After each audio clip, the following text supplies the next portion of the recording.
Chapter 8. They linger yet. Avengers of their native land. Gray. The warning call of the scout was not uttered without occasion. During the occurrence of the deadly encounter just related, the roar of the falls was unbroken by any human sound whatever. It would seem that interest in the result had kept the natives on the opposite shores in breathless suspense, while the quick evolutions and swift changes in the positions of the combatants effectually prevented a fire that might prove dangerous alike to friend and enemy. But the moment the struggle was decided, a yell arose as fierce and savage as wild and revengeful passions could throw into the air. It was followed by the swift flashes of the rifles, which sent their leaden messengers across the rock in volleys, as though the assailants would pour out their impotent fury on the insensible scene of the fatal contest. A steady, though deliberate return was made from the rifle of Chingachgook, who had maintained his post throughout the fray with unmoved resolution. When the triumphant shout of Uncas was borne to his ears, the gratified father raised his voice in a single responsive cry, after which his busy piece alone proved that he still guarded his pass with unwearied diligence. In this manner many minutes flew by with the swiftness of thought, the rifles of the assailant speaking, at times, in rattling volleys, and at others in occasional, scattering shots. Though the rock, the trees, and the shrubs, were cut and torn in 100 places around the besieged, their cover was so close, and so rigidly maintained that, as yet, David had been the only sufferer in their little band.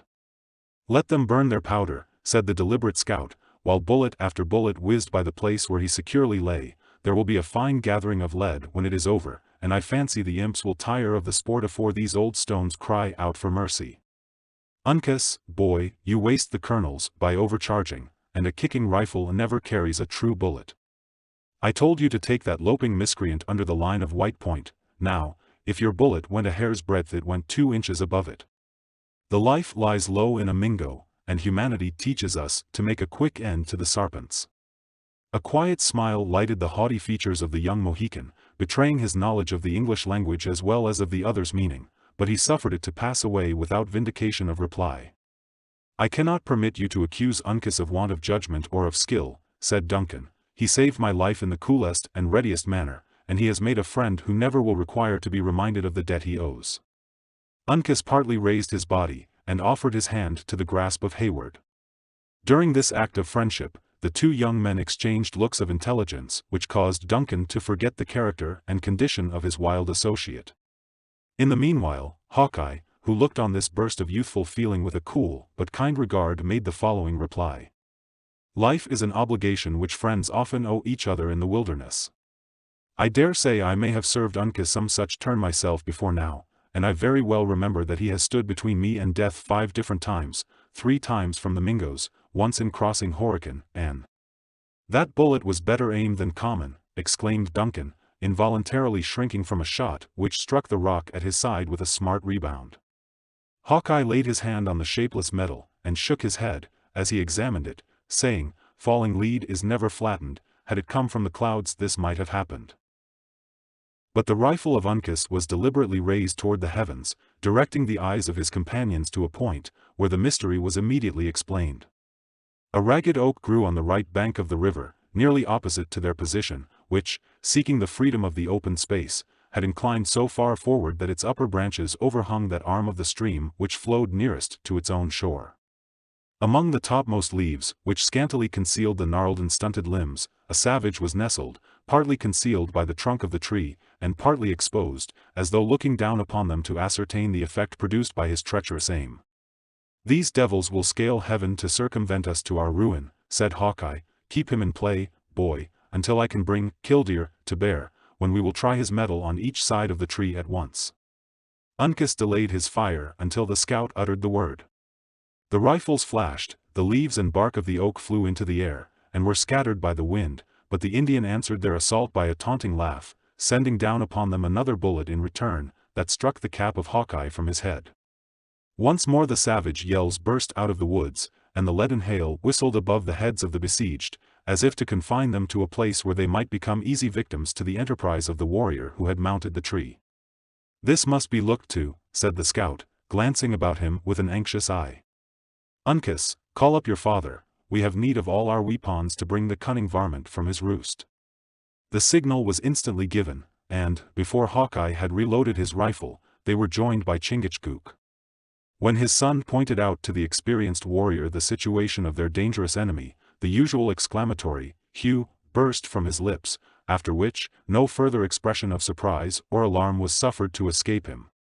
Hawkeye and the Mohicans conversed earnestly together in Delaware for a few moments, when each quietly took his post, in order to execute the plan they had speedily devised. The warrior in the oak had maintained a quick, though ineffectual fire, from the moment of his discovery. But his aim was interrupted by the vigilance of his enemies, whose rifles instantaneously bore on any part of his person that was left exposed. Still his bullets fell in the center of the crouching party.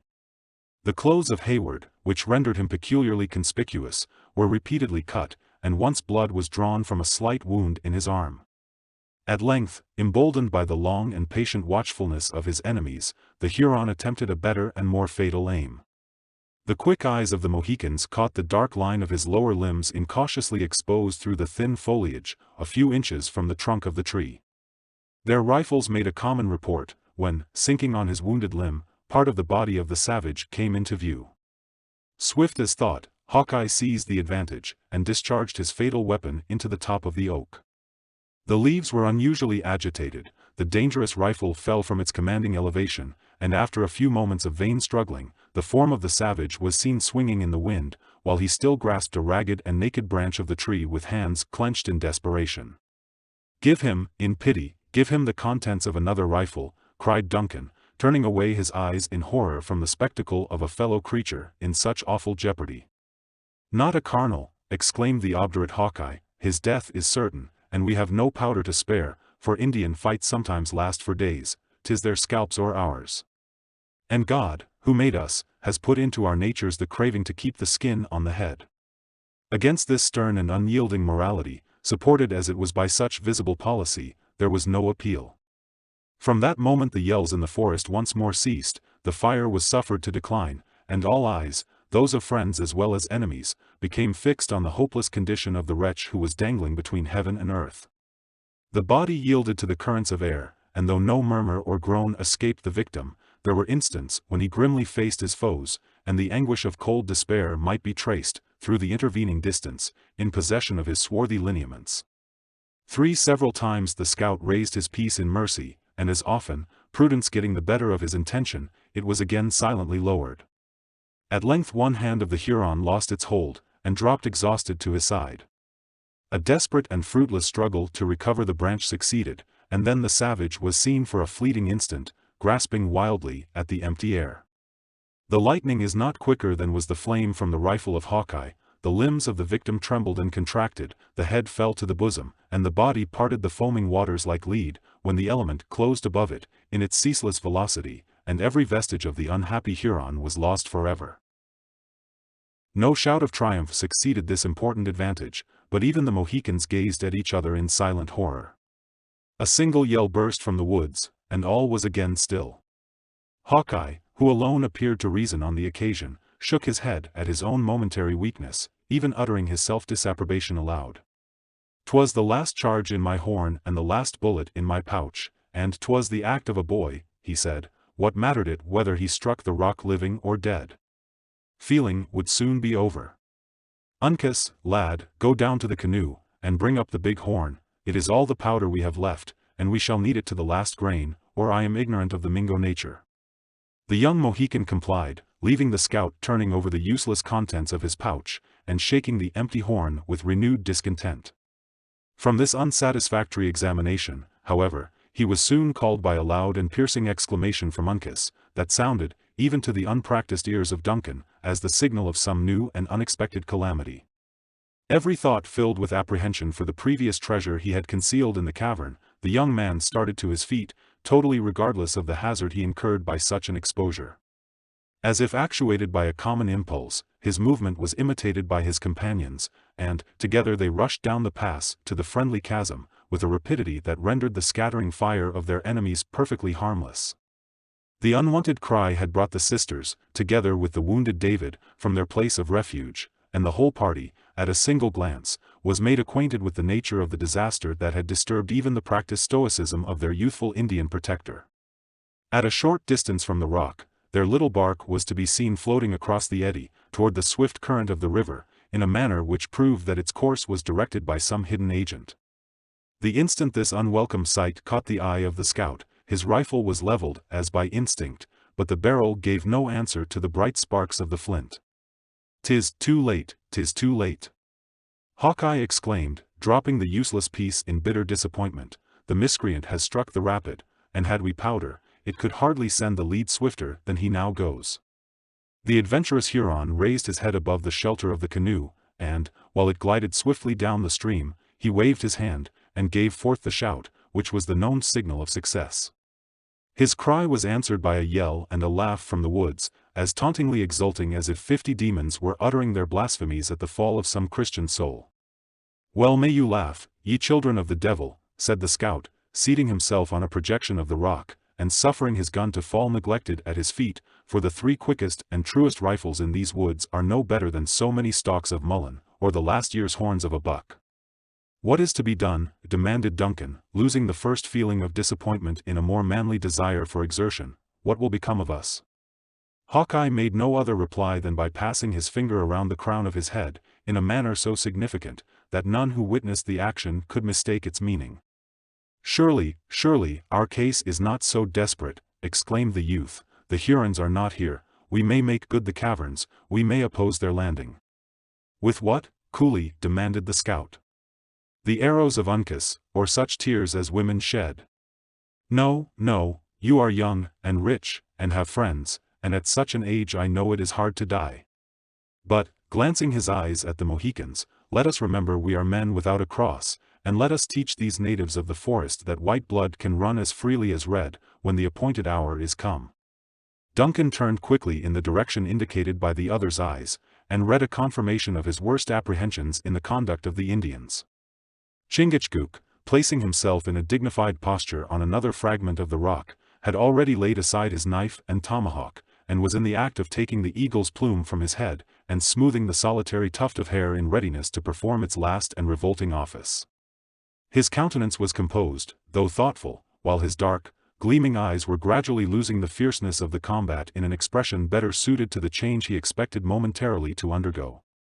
"Our case is not, cannot be so hopeless," said Duncan. "Even at this very moment succor may be at hand. I see no enemies. They have sickened of a struggle in which they risk so much with so little prospect of gain.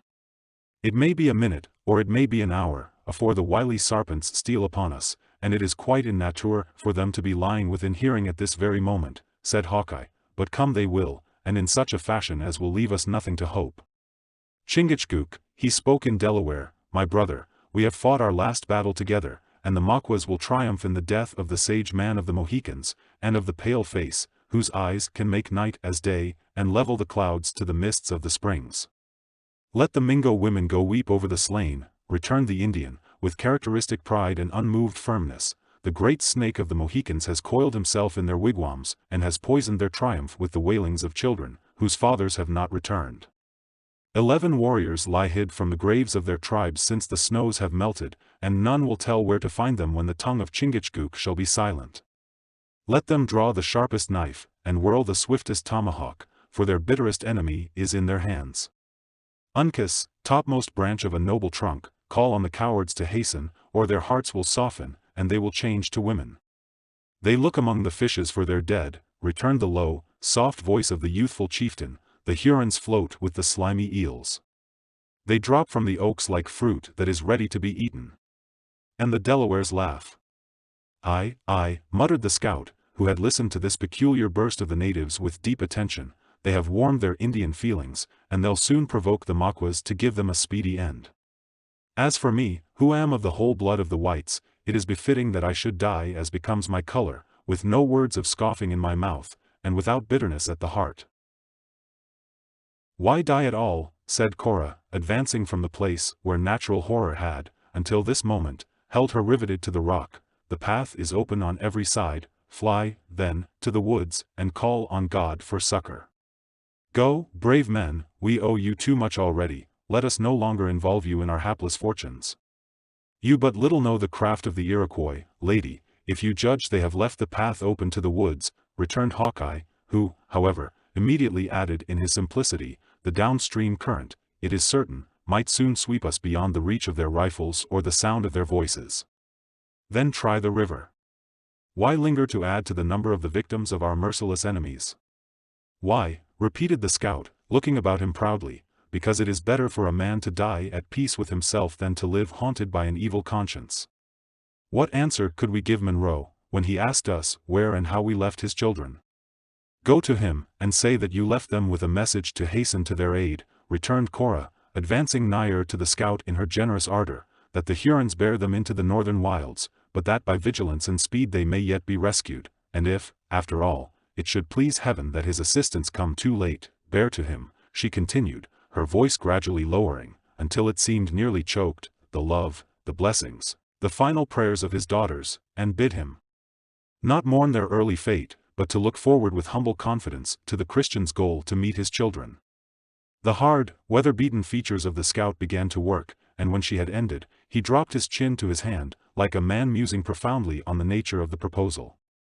There is reason in her words, at length broke from his compressed and trembling lips, and they bear the spirit of Christianity. What might be right and proper in a redskin, may be sinful in a man who has not even a cross in blood to plead for his ignorance. Chingachgook. Uncas. Hear you the talk of the dark-eyed woman? He now spoke in Delaware to his companions, and his address, though calm and deliberate, seemed very decided. The elder Mohican heard with deep gravity, and appeared to ponder on his words, as though he felt the importance of their import. After a moment of hesitation, he waved his hand in assent, and uttered the English word, good, with the peculiar emphasis of his people. Then, replacing his knife and tomahawk in his girdle, the warrior moved silently to the edge of the rock which was most concealed from the banks of the river. Here he paused a moment, pointed significantly to the woods below, and saying a few words in his own language, as if indicating his intended route, he dropped into the water, and sank from before the eyes of the witnesses of his movements. The scout delayed his departure to speak to the generous girl, whose breathing became lighter as she saw the success of her remonstrance. Wisdom is sometimes given to the young, as well as to the old, he said, and what you have spoken is wise, not to call it by a better word. If you are led into the woods, that is such of you as may be spared for a while, break the twigs on the bushes as you pass, and make the marks of your trail as broad as you can, when, if mortal eyes can see them, depend on having a friend who will follow to the ends of the earth afore he disarts you. He gave Cora an affectionate shake of the hand, lifted his rifle, and after regarding it a moment with melancholy solicitude, laid it carefully aside, and descended to the place where Chingachgook had just disappeared. For an instant he hung suspended by the rock, and looking about him, with a countenance of peculiar care, he added bitterly, had the powder held out, this disgrace could never have befallen. Then, loosening his hold, the water closed above his head, and he also became lost to view. All eyes now were turned on Uncas, who stood leaning against the ragged rock, in immovable composure. After waiting a short time, Cora pointed down the river, and said, "Your friends have not been seen, and are now, most probably, in safety. Is it not time for you to follow?" "Uncas will stay," the young Mohican calmly answered in English. "To increase the horror of our capture, and to diminish the chances of our release." "Go, generous young man," Cora continued, lowering her eyes under the gaze of the Mohican, and perhaps, with an intuitive consciousness of her power, "go to my father, as I have said, and be the most confidential of my messengers. Tell him to trust you with the means to buy the freedom of his daughters. Go, 'tis my wish, 'tis my prayer, that you will go." The settled, calm look of the young chief changed to an expression of gloom, but he no longer hesitated. With a noiseless step he crossed the rock, and dropped into the troubled stream. Hardly a breath was drawn by those he left behind, until they caught a glimpse of his head emerging for air, far down the current, when he again sank, and was seen no more. These sudden and apparently successful experiments had all taken place in a few minutes of that time which had now become so precious. After a last look at Uncas, Cora turned and with a quivering lip, addressed herself to Hayward. "I have heard of your boasted skill in the water, too, Duncan," she said. "Follow, then, the wise example set you by these simple and faithful beings." "Is such the faith that Cora Munro would exact from her protector?" said the young man, smiling mournfully, but with bitterness. "This is not a time for idle subtleties and false opinions," she answered, but a moment when every duty should be equally considered. To us you can be of no further service here, but your precious life may be saved for other and nearer friends." He made no reply, though his eye fell wistfully on the beautiful form of Alice, who was clinging to his arm with the dependency of an infant. "Consider," continued Cora, after a pause, during which she seemed to struggle with a pang even more acute than any that her fears had excited, "that the worst to us can be but death, a tribute that all must pay at the good time of God's appointment." "There are evils worse than death," said Duncan, speaking hoarsely, and as if fretful at her importunity, "but which the presence of one who would die in your behalf may avert." Cora ceased her entreaties, and veiling her face in her shawl, drew the nearly insensible Alice after her into the deepest recess of the inner cavern.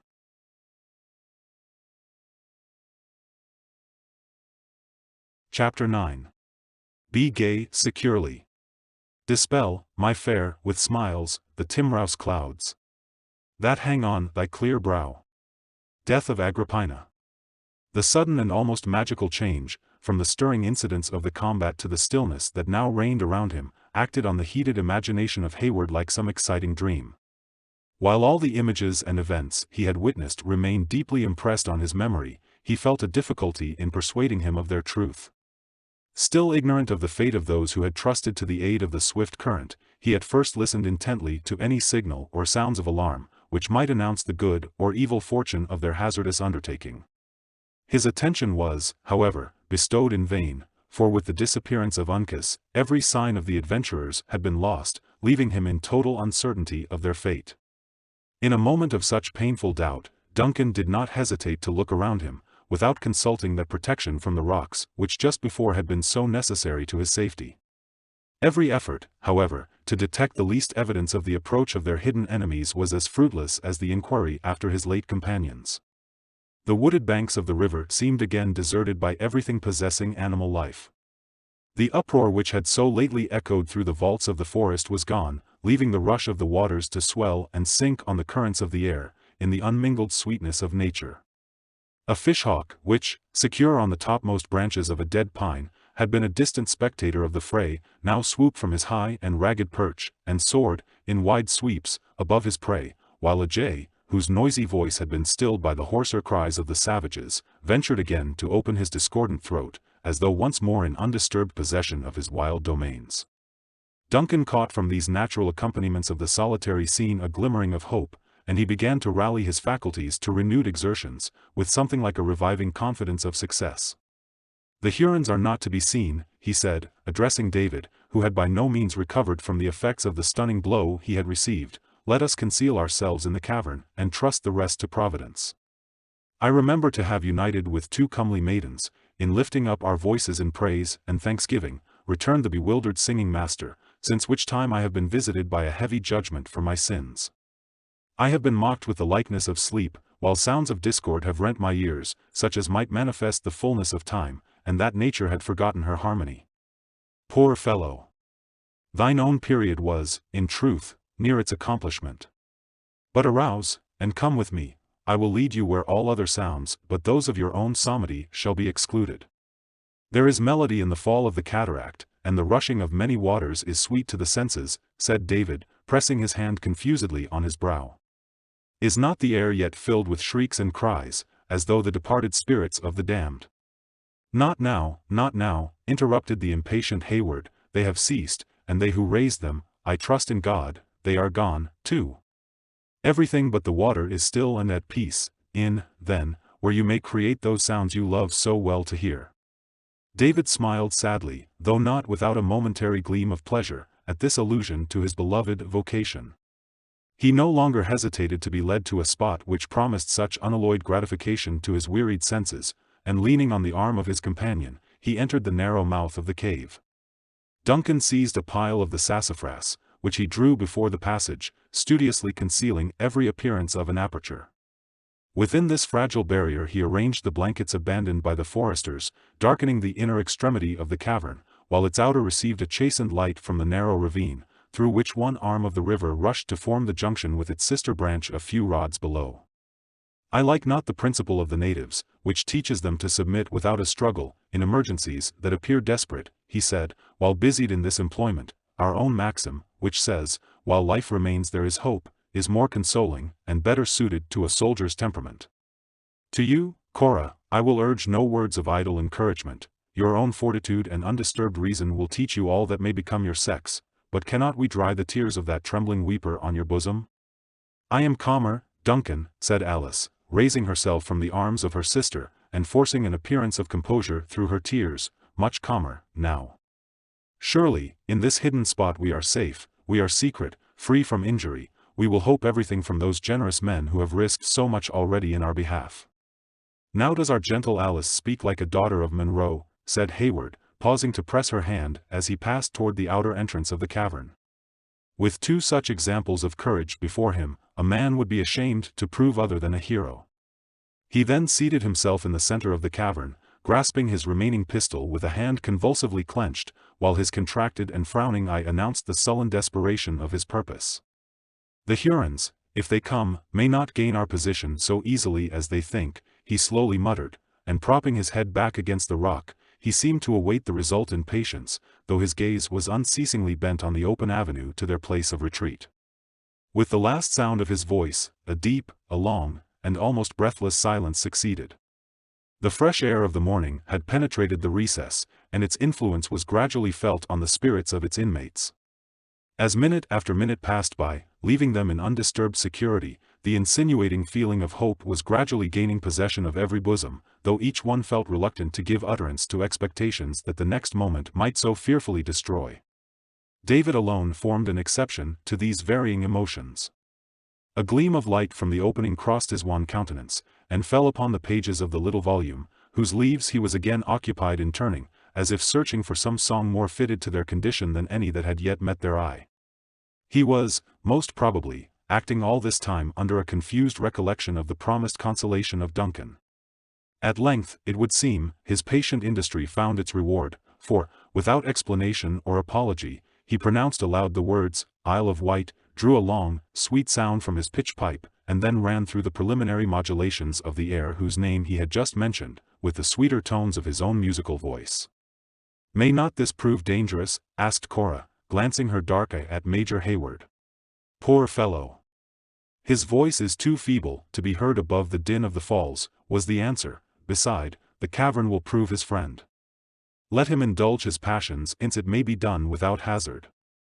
Isle of Wight, repeated David, looking about him with that dignity with which he had long been wont to silence the whispering echoes of his school. 'Tis a brave tune, and set to solemn words.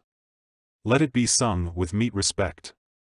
After allowing a moment of stillness to enforce his discipline, the voice of the singer was heard, in low, murmuring syllables, gradually stealing on the ear, until it filled the narrow vault with sounds rendered trebly thrilling by the feeble and tremulous utterance produced by his debility. The melody, which no weakness could destroy, gradually wrought its sweet influence on the senses of those who heard it. It even prevailed over the miserable travesty of the Song of David which the singer had selected from a volume of similar effusions, and caused the sense to be forgotten in the insinuating harmony of the sounds. Alice unconsciously dried her tears, and bent her melting eyes on the pallid features of Gamut, with an expression of chastened delight that she neither affected or wished to conceal. Cora bestowed an approving smile on the pious efforts of the namesake of the Jewish prince, and Hayward soon turned his steady, stern look from the outlet of the cavern, to fasten it, with a milder character, on the face of David, or to meet the wandering beams which at moments strayed from the humid eyes of Alice. The open sympathy of the listeners stirred the spirit of the votary of music, whose voice regained its richness and volume, without losing that touching softness which proved its secret charm. Exerting his renovated powers to their utmost, he was yet filling the arches of the cave with long and full tones, when a yell burst into the air without, that instantly stilled his pious strains, choking his voice suddenly, as though his heart had literally bounded into the passage of his throat. "We are lost," exclaimed Alice, throwing herself into the arms of Cora. Not yet," returned the agitated but undaunted Hayward. "The sound came from the center of the island, and it has been produced by the sight of their dead companions. We are not yet discovered, and there is still hope." Faint and almost despairing as was the prospect of escape, the words of Duncan were not thrown away, for it awakened the powers of the sisters in such a manner that they awaited the results in silence.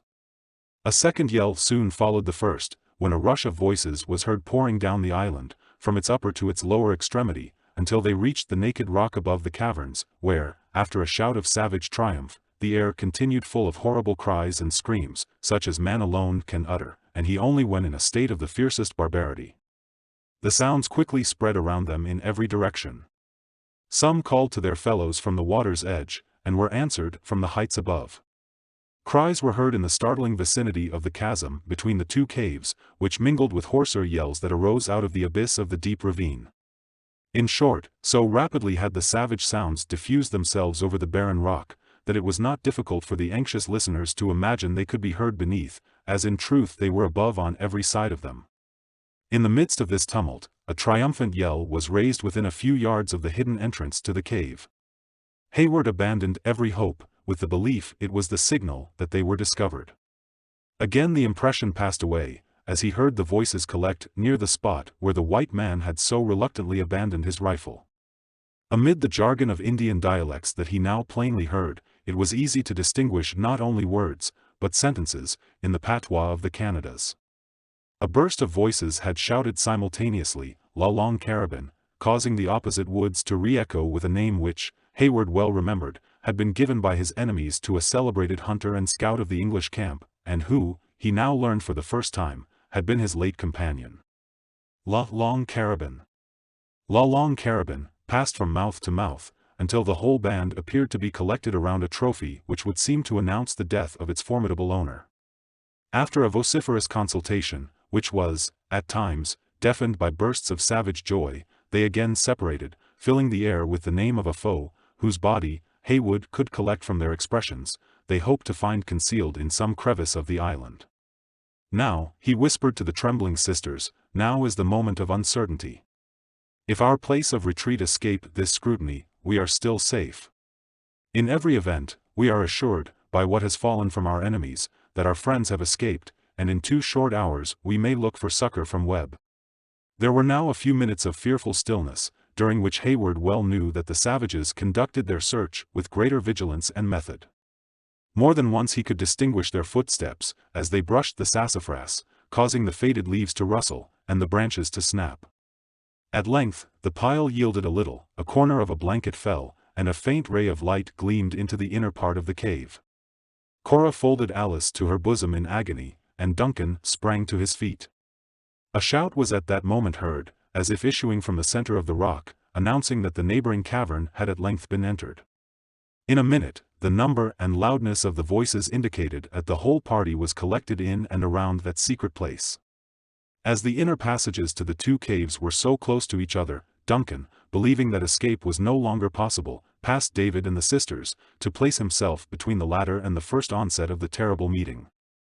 Grown desperate by his situation, he drew nigh the slight barrier which separated him only by a few feet from his relentless pursuers, and placing his face to the casual opening, he even looked out with a sort of desperate indifference on their movements. Within reach of his arm was the brawny shoulder of a gigantic Indian, whose deep and authoritative voice appeared to give directions to the proceedings of his fellows. Beyond him again, Duncan could look into the vault opposite, which was filled with savages, upturning and rifling the humble furniture of the scout. The wound of David had dyed the leaves of sassafras with a color that the native well knew as anticipating the season. Over this sign of their success, they sent up a howl, like an opening from so many hounds who had recovered a lost trail. After this yell of victory, they tore up the fragrant bed of the cavern, and bore the branches into the chasm, scattering the boughs, as if they suspected them of concealing the person of the man they had so long hated and feared. One fierce and wild-looking warrior approached the chief, bearing a load of the brush, and pointing exultingly to the deep red stains with which it was sprinkled, uttered his joy in Indian yells, whose meaning Hayward was only enabled to comprehend by the frequent repetition of the name La Longue Carabine. When his triumph had ceased, he cast the brush on the slight heap Duncan had made before the entrance of the second cavern, and closed the view. His example was followed by others, who, as they drew the branches from the cave of the scout, threw them into one pile, adding, unconsciously, to the security of those they sought. The very slightness of the defense was its chief merit, for no one thought of disturbing a mass of brush, which all of them believed, in that moment of hurry and confusion, had been accidentally raised by the hands of their own party. As the blankets yielded before the outward pressure, and the branches settled in the fissure of the rock by their own weight, forming a compact body, Duncan once more breathed freely. With a light step and lighter heart, he returned to the center of the cave, and took the place he had left, where he could command a view of the opening next the river. While he was in the act of making this movement, the Indians, as if changing their purpose by a common impulse, broke away from the chasm in a body, and were heard rushing up the island again, toward the point whence they had originally descended. Here another wailing cry betrayed that they were again collected around the bodies of their dead comrades. Duncan now ventured to look at his companions, for, during the most critical moments of their danger, he had been apprehensive that the anxiety of his countenance might communicate some additional alarm to those who were so little able to sustain it. "They are gone, Cora," he whispered. "Alice, they are returned whence they came, and we are saved. To heaven, that has alone delivered us from the grasp of so merciless an enemy, be all the praise." "Then to heaven will I return my thanks," exclaimed the younger sister, rising from the encircling arm of Cora, and casting herself with enthusiastic gratitude on the naked rock, "to that heaven who has spared the tears of a gray-headed father, has saved the lives of those I so much love." Both Hayward and the more temperate Cora witnessed the act of involuntary emotion with powerful sympathy, the former secretly believing that piety had never worn a form so lovely as it had now assumed in the youthful person of Alice. Her eyes were radiant with the glow of grateful feelings, the flush of her beauty was again seated on her cheeks, and her whole soul seemed ready and anxious to pour out its thanksgivings through the medium of her eloquent features.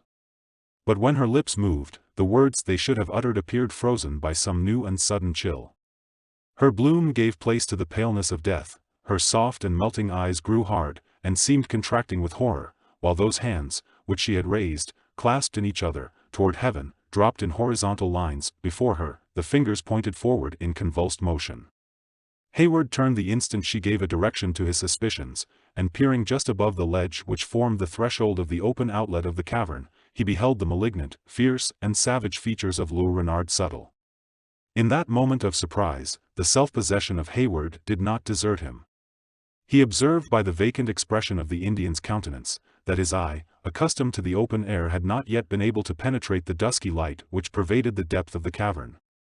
He had even thought of retreating beyond a curvature in the natural wall, which might still conceal him and his companions, when by the sudden gleam of intelligence that shot across the features of the savage, he saw it was too late, and that they were betrayed. The look of exultation and brutal triumph which announced this terrible truth was irresistibly irritating. Forgetful of everything but the impulses of his hot blood, Duncan leveled his pistol and fired. The report of the weapon made the cavern bellow like an eruption from a volcano, and when the smoke it vomited had been driven away before the current of air which issued from the ravine, the place so lately occupied by the features of his treacherous guide was vacant. Rushing to the outlet, Hayward caught a glimpse of his dark figure stealing around a low and narrow ledge, which soon hid him entirely from sight. Among the savages a frightful stillness succeeded the explosion, which had just been heard bursting from the bowels of the rock. But when Le Renard raised his voice in a long and intelligible whoop, it was answered by a spontaneous yell from the mouth of every Indian within hearing of the sound. The clamorous noises again rushed down the island, and before Duncan had time to recover from the shock, his feeble barrier of brush was scattered to the winds, the cavern was entered at both its extremities, and he and his companions were dragged from their shelter and borne into the day, where they stood surrounded by the whole band of the triumphant Hurons.